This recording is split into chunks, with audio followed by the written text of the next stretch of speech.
आप लोग इमरान खान की रिहाई के लिए कोशिश कर रहे हैं, क्योंकि ये खबर आई थी कि अली जैदी, इमरान इस्माइल और फवाद चौधरी पसे पर्दा की कोशिश कर रहे हैं। देखिए, मेरे अली जैदी साहब से कोई मुलाकात नहीं हुई और कोई बात भी नहीं हुई है, और ना अली जैदी साहब हमारे साथ गए थे, ना उनका कोई मेरे इस टॉपिक पे मेरी बात हुई है। ठीक, लेकिन हर आदमी अपना जवाब दे, मैं अपना जवाब दे हूँ, फवाद चौधरी साहब अपना, और जो है, और बड़ी मैं ओपनली कहता हूँ कि violence is not accepted by major people in PTI. ठीक, वो नहीं चाहते वायलेंस। क्या कैन यू नेम देम? आप नाम ले सकते हैं पीटीआई में, चाहे वो, आप मेरे ख्याल से ऐसा करें ना, आप कई को फोन करके पूछ ले, मैं नाम लूंगा, कौन कहेगा कि हमें वायलेंस चाहिए? आप फिरदौस नकवी साहब को फोन करें, वो कहेंगे मैं वायलेंस चाहिए। आप बैरिस्टर गौर को फोन करें, वो उनसे पूछें कि आप वायलेंस चाहते हैं।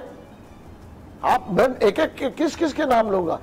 ठीक है महमूद मौलवी साहब, आए दिन देखिए ना, वायलेंस का नतीजा निकला कब सही निकला है।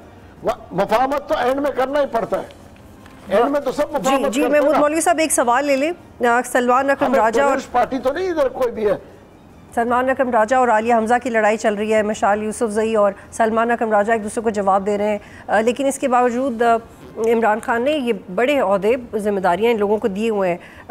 आप इन सब के होते हुए, और आप खुद भी मान रहे हैं कि मेजॉरिटी तो नई वायलेंस चाहती, लेकिन एक डिस्पैरिटी है। आप लोग कैसे जगह बनाएंगे किसी भी डायलॉग की या पॉजिटिविटी? देखिए एक बात मैं बता दूं, मैं अपनी कोई जगह पीटीआई में नहीं बनाना चाहता हूं, और न मैं पार्टी में आना चाहता हूं। मैं पॉलिटिक्स छोड़ चुका हूं, मगर एज अ सिटीजन अगर एक आदमी बात कर रहा है कि जी वायलेंस नहीं होनी चाहिए, मेरे पीटीआई में बड़े अच्छे ताल्लुकात है लोगों से, ठीक है ना, मेरे दूसरी पार्टीज में भी ताल्लुकात है, मेरे एमक्यूएम में ताल्लुकात है, मेरी मौलाना साहब की पार्टी में भी ताल्लुकात है।